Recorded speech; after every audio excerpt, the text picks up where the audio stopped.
بحمد الله تعالى نحن في هذه اللحظات الرئاسة تنطلق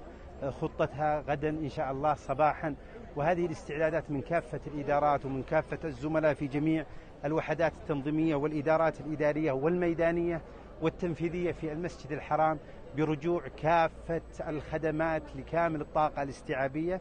لدينا عمل كبير جدا وهو الرجوع إلى الطاقة الاستيعابية الكاملة الكبيرة التي لجميع المصليات،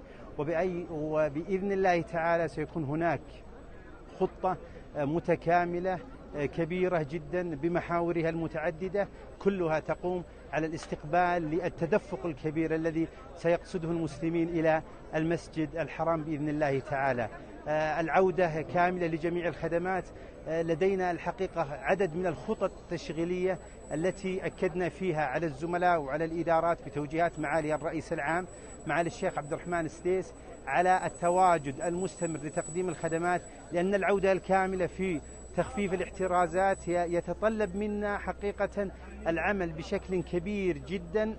على تقديم الخدمات وعلى التعقيم والتطهير المستمر ومتابعة أيضا الأمور التي يجب علينا أن نعمل بها، وهي أمرين كما وردت التوجيهات الكريمة: